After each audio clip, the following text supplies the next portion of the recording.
Today I want to talk about intuition and signs. Along the way, I have received signs, and I'll do several different videos, but I want to share the latest one with you to give you an example of what kind of signs you might be experiencing and how to put it together, or to just understand that they're not just a coincidence. And we have to look for more of the messages and the signs to come that will give the full story. So this particular story happened to me recently, and I, in January, had been at a wedding. Now, this is a wedding on New Year's, and the last song was Raise Your Glass by Pink.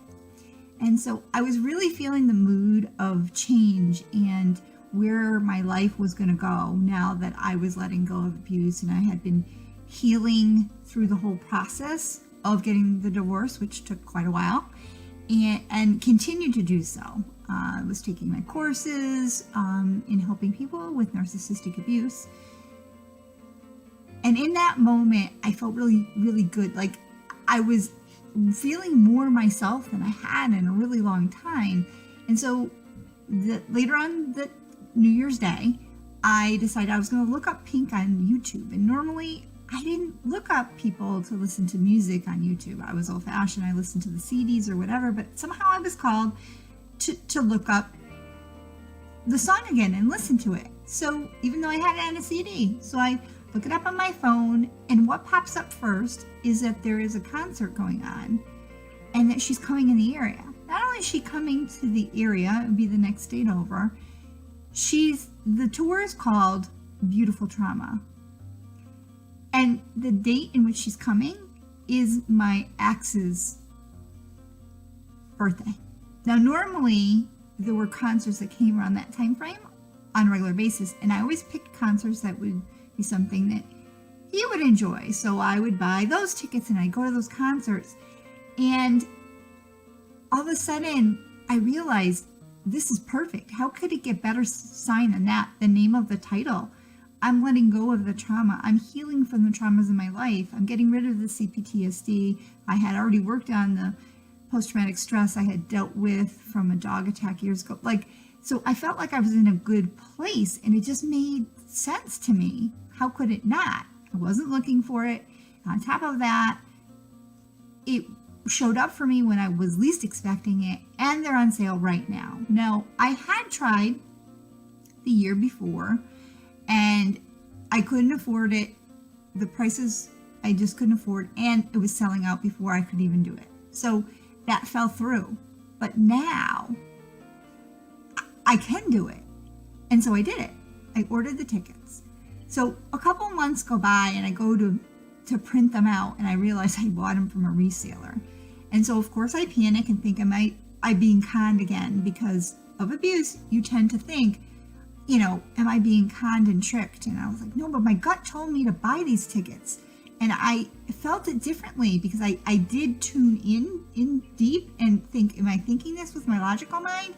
Am I thinking with fear that, whether I should or shouldn't do this? It felt right at the core level, like without a doubt, it felt good.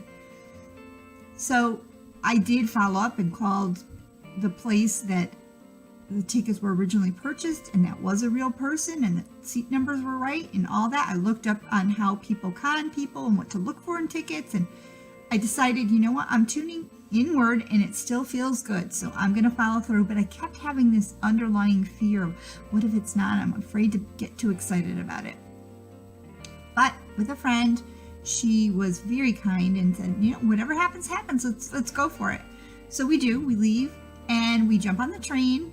And when we jump on the train, I sit down, and there's a dragonfly on the inside of the train on the wall underneath the window. And I'm like excited, and she's freaked out. She's like, oh, and I'm like, that's a sign. And she's like, okay. And I said, well, it's a sign for me. It's definitely not a sign for you. But I have had signs from dragonflies that were leading me to more information to pay attention to. So she says, yeah, it's definitely for you. So we go to the Pink concert, and during the concert, a song comes up. Well, first of all, I started thinking about all the concerts I had gone to that weren't not something I chose to go to. So out of all the concerts I'd been to, probably 4 or 5 out of probably 25 at least were about the other person, more than that.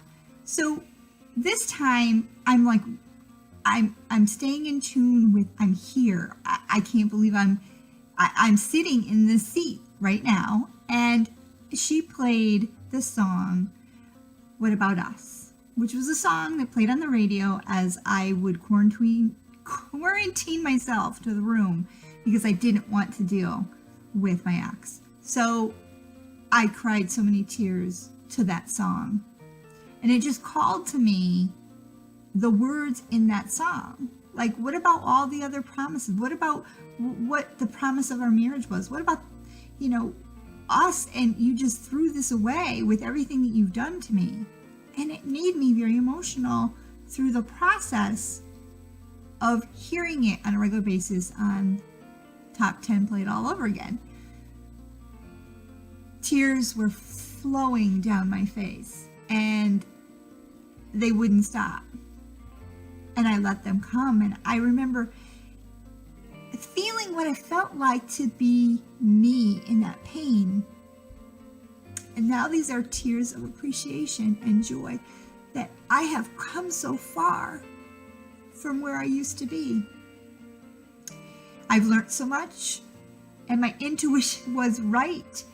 I was learning to trust myself again, trusting my capabilities and no longer being gaslit, and that I was in the right place, doing what I needed to do, and I was doing for me. Fast forward, on the way home, my friend says to me, "Have you seen the documentary of Pink?" And I said, no. So I wanted to check it out. So the next day I start researching, and there's more than one. So I'm watching numerous ones. But the way she described it, it wasn't the ones I watched prior. So I thought, I want to see the one that's more behind the scenes of the actual concert. So there was one that was based on the Beautiful Trauma tour, which we were going to. And there I am looking at this video, and this documentary, she's talking about what the song is about, which isn't completely clear. That was my assumption, but it wasn't clear in her wording. And it said in it, what she was saying is that empathy is the core of a human, and that she was trying to get in touch with that part. And again, tears start flowing, and I'm like, that is the very thing that narcissists don't have. They don't have empathy. They don't have any compassion. And so I continue to watch, and a second later, she's singing the song in a clip from a concert, and she's wearing a Dragonfly Belt. And it hits me. I'm like, that song I was listening to, and that sign from the dragonfly, and that feeling of letting go is all about this closure, this next level of where I'm at, and I am ready to launch. I'm ready to move forward. This transition time is moving, and it's letting me know, keep following the signs. Your instincts, your gut is as accurate as it was when you were seeing signs and ignoring them with your abuser. And so I had ignored them before. And then I started to awaken over the last 3 years of being together. And I was coming out of it, and I was being gaslit and manipulated to undo it. So I'd get it and I'd lose it, and I'd start getting it and I'd lose it. Because I feel like that momentum and me tapping into my intuition was stressing my abuser out. My abuser did not like that I was following my intuition and I was getting signs. And oftentimes, he was with me when they happened, which was very interesting now that I look back. It was almost as if he couldn't negate it completely because I knew he saw it. And that was something that my intuition, you can't argue with me about. There's no doubt. It may not make sense to you, but it certainly makes sense for me. So when you're getting signs they will make sense for you. That's all it needs to. And so there is no denying the signs. One, I happened to be at this wedding. That was the last song, led me to want to hear more Pink. So I happened to go online, see concert tickets that happened to be on my ex's birthday, named Beautiful Trauma, which was me coming out of the trauma, to then sitting down, and the Dragonfly, by the way, my friend had said had just landed. I hadn't seen it fly. She goes, no, it just landed as you sat. And then the next one was me letting go and recognizing where I used to be, listening to that song once again, and then feeling the need, based on what she said, to look up this documentary and to keep looking till I found what I thought she was talking about. It wasn't the one, but it's the one I thought she was talking about. And there she is explaining exactly what was missing from the relationship that I was experiencing, that was stressing me out all these years that I couldn't see. And then on top of that, she was wearing the Dragonfly Belt, which they focused on for me to see clearly during the song. So it completely came full circle to let me know this is not a series of coincidences. This is your intuition. This is your gut telling you what you need to know. And so I want to share what I'm learning and how I'm growing in hopes that you can learn and grow along with me. I thank you for tuning in, and I look forward to sharing other signs that I've had from the past, but also future ones as it's ramping back up and getting stronger as I become wiser.